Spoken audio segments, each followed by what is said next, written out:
Stocks hold firm after a strong open, building on the gains of the past session. IT and metals lead the charge today, while FMCG, realty and financial services drag. Mid-caps underperform the key indices.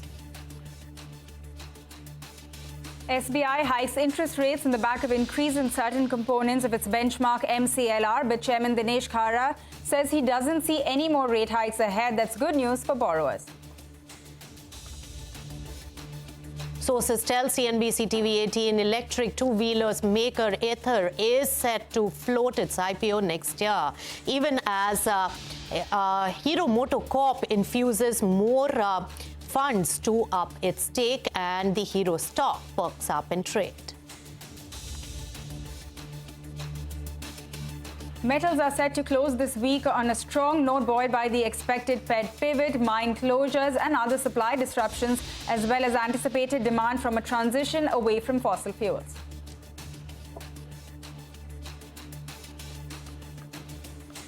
Hello and welcome. You've tuned into Business Lunch. I'm Nisha Podar. With me, as always, is my co-anchor Pavitra Parekh. So, Pavitra, markets have really perked up, and the key indices are performing far better. And I would, owe it mostly to the tech titans. And of course, Reliance is also really putting its might behind the market. So let's take a look at the market on Friday lunch hour. It's a time we start binding down for the weekend, but market is in no mood. 0.7% up in trade on Nifty 50. It's gaining close to 150 points at the moment. Sensex gains of over 500 points. It's the mid caps, which are trending flat to positive 0.18% up. And Bank Nifty is the one which has a very muted flat kind of trade today. Advance decline ratio heavily in favor of the advances, and on my screen, so the metal counters, IT counters are really doing extremely well.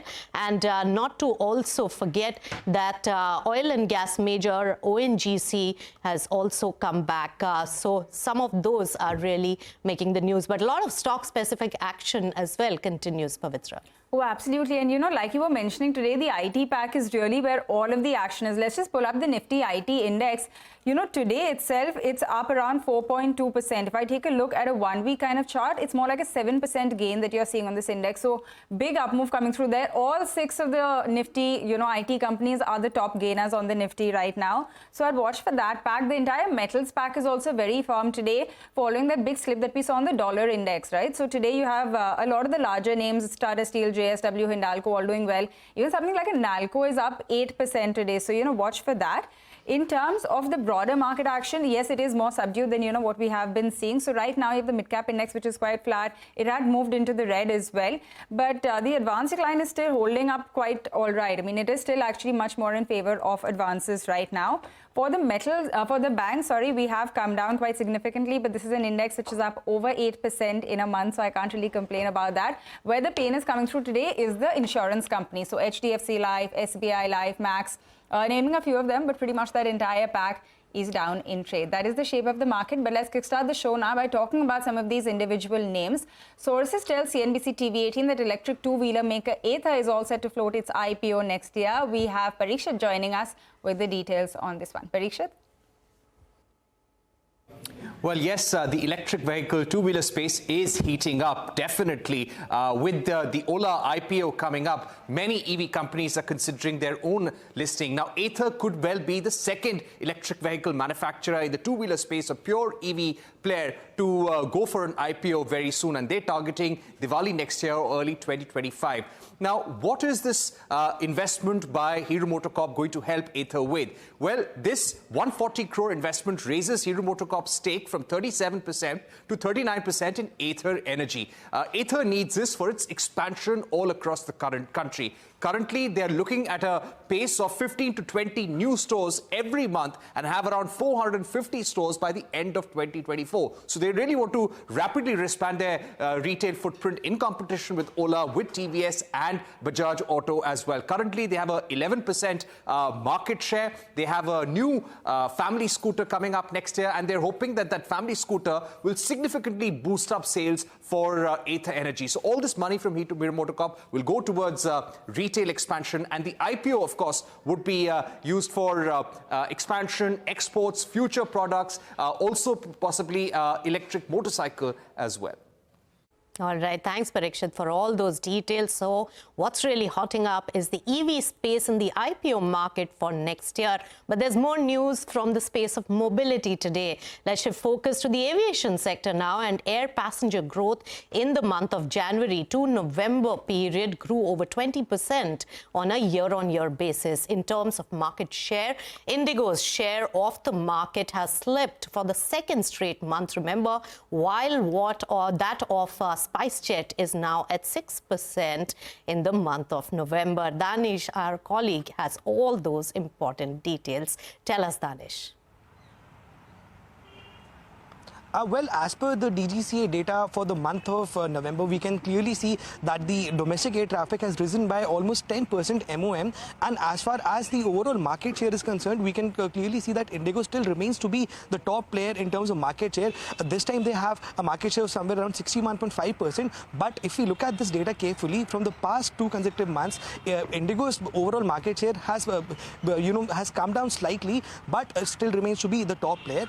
Number 2 on the list of market share is Air India with a market share of almost 10%, followed by Vistara. So overall, if we see the total market share of Air India group is somewhere around 25%, and this data has also highlighted a very important aspect of SpiceJet. So after March this year, SpiceJet's market share is again back over 6%. Briefly, we also saw that SpiceJet's market share also slipped in comparison to Akasa, which is a brand new airline in the country. So all in all, if we see the domestic air traffic demand remains to be robust, and as far as Akasa is concerned, Akasa in the last month had a market share of almost 5%. Even that has slipped from 5% to almost 4.5% because the airline has certain capacity constraints. But all in all, if we see the overall travel demand for domestic air traffic remains to be robust, and as per the government, they are also anticipating a good air traffic demand in the month of December as well, since the peak holiday season also begins at the end of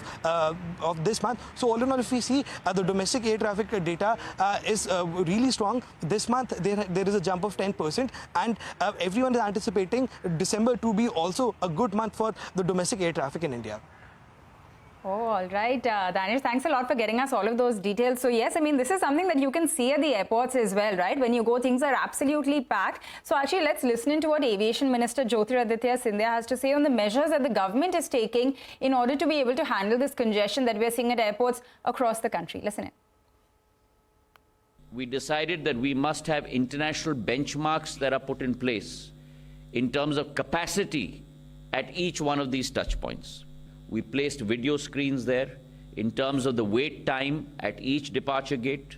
We made sure we had usherers at each departure gate to make sure that passengers moved from a heavily congested departure gate to one that was not. Video screens were put in place to monitor that. Radio walkie-talkies were given to usherers. We increased the number of departure gates. We also increased the number of passenger check-in gates. All right, on that note, we'll slip into a short breather on Business Lunch. But when we return, remember, the European Central Bank as well as the Bank of England leave the rates unchanged. More details on the central bank's decisions across the world on the other side.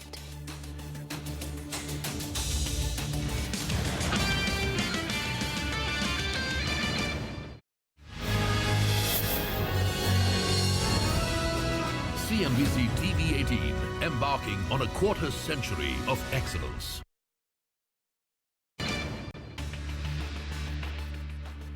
Welcome back. You're still tuned into Business Lunch, and let's now talk about some central bank action. And the European Central Bank left interest rates unchanged at record levels and also pushed back on bets on imminent rate cuts. The ECB has also cut its 2024 inflation and GDP forecast. So let's listen in to what ECB President Christine Lagarde had to say on the trajectory from here on.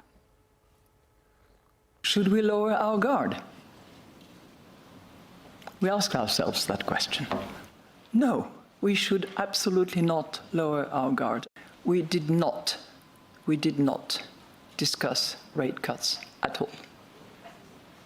No discussion, no debate on this issue.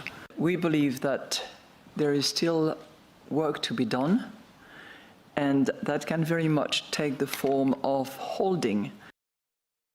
Moving on to the move by the Bank of England, which has also left its main interest rate unchanged at 5.25% and said that policy is likely to need to be restrictive for an extended period of time. The Bank of England also added that key indicators of inflation in the UK remain particularly elevated.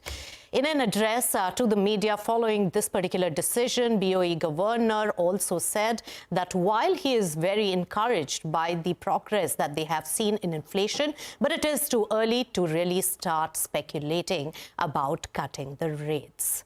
All right, so that was all the central bank actions. And remember, central bank actions have had a huge impact on the market movements. With that, we'll slip into a short breather on Business Lunch. But when we return, we get you the latest updates on the ongoing conflict in West Asia. Stay tuned for that.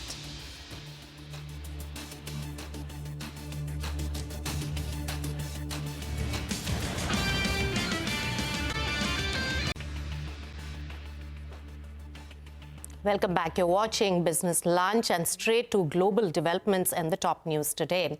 And it's the update coming in from West Asia. Israel's closest ally, the United States, has called on the country at war to end its large-scale ground campaign in Gaza and transition to a more targeted phase against Hamas. In fact, NBC's Richard Engel has more details on the ground developments. As Israel's war on Hamas devastates the Gaza Strip, President Biden was asked if Israel needs to tone down its military operation. I want them to be focused on how to save civilian lives, not stop going after Hamas, but be more careful. National Security Advisor Jake Sullivan meeting Israeli Prime Minister Benjamin Netanyahu. U.S. officials familiar with the discussion tell NBC News Sullivan told the Israeli government the administration wants Israel to end its large-scale ground campaign in Gaza and transition to a more targeted phase of its war against Hamas. But that Sullivan did not specify a timetable to do this. Israeli military officials tell NBC News they anticipate a long military campaign, but recognize they are under pressure because of Palestinian casualties and the humanitarian collapse in Gaza. Our crew filmed the aftermath of Israeli strikes and followed the victims to a hospital. This was in southern Gaza, where Palestinians have been ordered to go.